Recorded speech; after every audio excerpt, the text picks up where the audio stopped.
सुप्रभात सभी को। आज हम हिंदी व्याकरण इसके अंतर्गत संज्ञा और उसके भेद के बारे में, यानी संज्ञा क्या है और इसके कितने भेद हैं, इन सभी के बारे में उदाहरण सहित पढ़ेंगे। तो देखिए संज्ञा क्या है। इसको अगर संक्षिप्त में हम समझे तो इन नाम वाले शब्दों को ही संज्ञा कहा जाता है। यानी संज्ञा का मतलब क्या है? नाम वाले शब्द, जैसे किसी का भी नाम हो, व्यक्ति का नाम, वस्तु का नाम, स्थान का नाम या किसी पदार्थ का नाम हो, ये सब क्या होते हैं? संज्ञा। तो देखिए इनको अब कुछ उदाहरणों के द्वारा हम समझते हैं कि नाम वाले शब्द क्या हैं। तो देखिए पहला है, जैसे भारत एक विकासशील देश है, तो इसमें भारत एक देश का नाम है। देखिए नाम वाले शब्दों को ही संज्ञा कहा था। नाम वाले शब्द क्या होते हैं? संज्ञा। तो भारत एक विकासशील देश है, इसमें भारत एक देश का नाम है।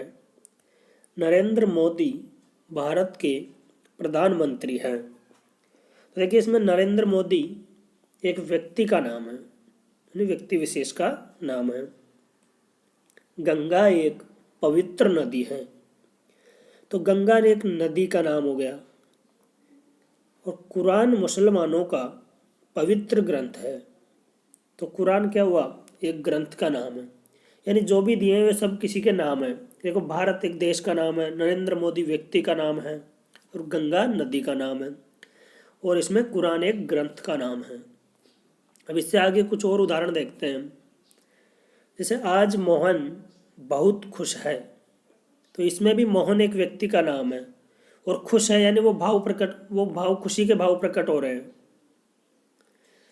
त्योहार हमारे घर खुशियाँ लाता है, तो खुशियाँ ये भी एक मन की अंत स्थिति से जो उत्पन्न होता है वो भाव है। तो खुशियाँ क्या हो गया? भाव का नाम है। क्रिकेट भारत का लोकप्रिय खेल है, तो क्रिकेट एक खेल का नाम है। क्रिकेट क्या हो गया? खेल का नाम है। मोहन रोज 2 गिलास दूध और 4 अंडे खाता है, तो इसमें देखिए दूध एक पदार्थ का नाम है और मोहन जो एक व्यक्ति का नाम है। तो हमने इनमें देखे, यानी कि संज्ञा कहते हैं, नाम वाले शब्दों को ही संक्षिप्त में संज्ञा कहा जाता है।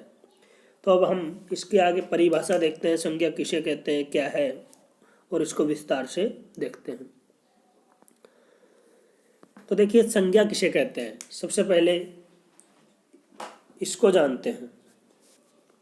तो देखिए संसार के किसी भी प्राणी, वस्तु, स्थान, जाति या भाव, दशा आदि के नाम को संज्ञा कहते हैं।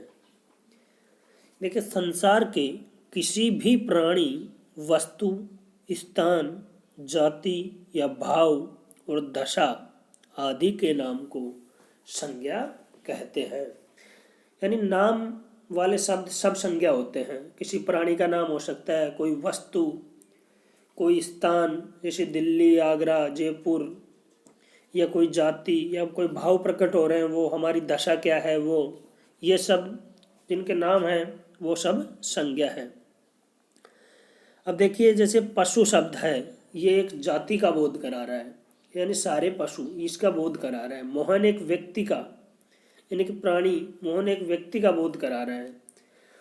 और दिल्ली स्थान है, और व्यथा यानी जो भाव होते हैं वो उसको प्रकट कर रहा है, क्या? व्यथा। अब देखिए संज्ञा के कितने भेद हैं। सबसे पहले मुख्यतः संज्ञा के 3 भेद माने गए हैं। मुख्यतः संज्ञा के 3 भेद माने गए हैं। उनमें से पहला है व्यक्तिवाचक संज्ञा, दूसरा है भाववाचक संज्ञा, और तीसरा है जातिवाचक संज्ञा। अब देखिए कहीं जगह पर संज्ञा के भेद 5 बताए गए हैं, लेकिन मुख्यतः संज्ञा के भेद 3 होते हैं। व्यक्तिवाचक संज्ञा, भाववाचक संज्ञा, जातिवाचक संज्ञा। और जातिवाचक संज्ञा के ही 2 उपभेद हैं।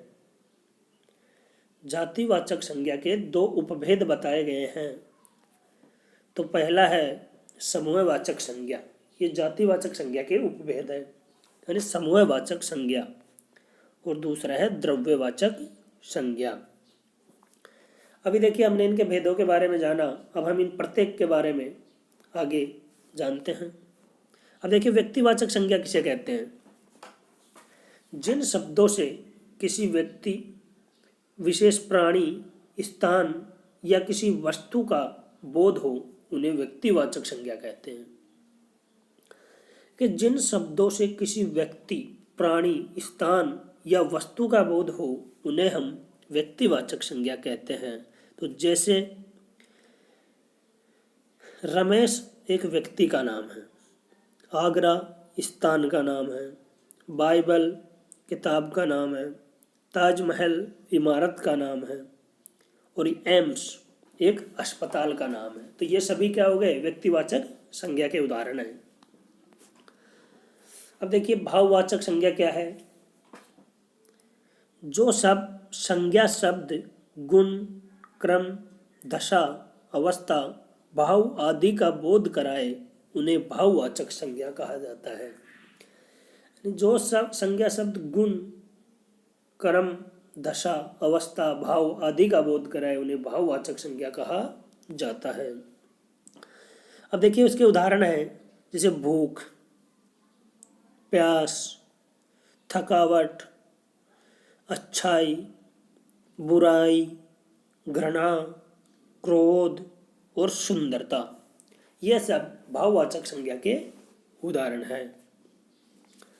अब देखिए भाववाचक संज्ञाओं का संबंध हमारे भावों से होता है। इनका संबंध हमारे भावों से होता है। जो मन में जो भाव उत्पन्न होते हैं उनसे होता है। हमें पता चलता है हमें भूख लग रही है, हमें प्यास लग रही है, हम थोड़ी दूर चलने पर लगता है हमें थकान हो गई है और मैं इससे घृणा करता हूँ, या ये चीज़ सुंदर है। ये सभी भाव उत्पन्न होते हैं। तो भाववाचक संज्ञाओं का संबंध हमारे भावों से होता है। इनका कोई रूप या आकार नहीं होता है।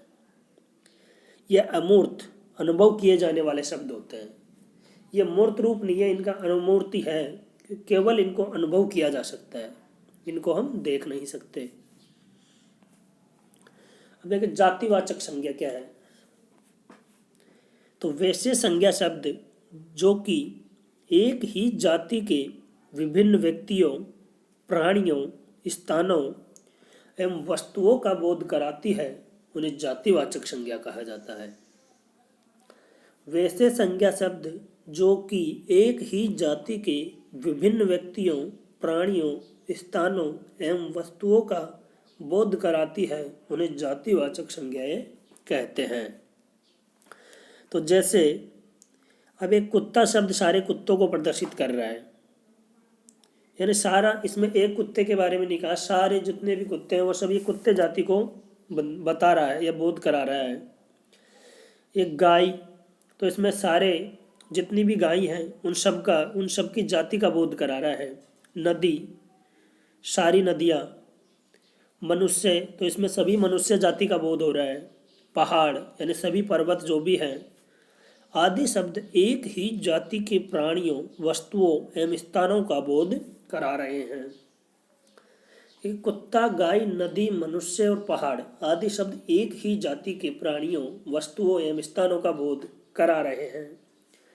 जैसे कुत्ता संपूर्ण जाति का बोध करा रहा है, गाय उसके संपूर्ण का बोध करा रही है, और नदी, मनुष्य और पहाड़ भी अपने स्थानों का बोध करा रहे हैं।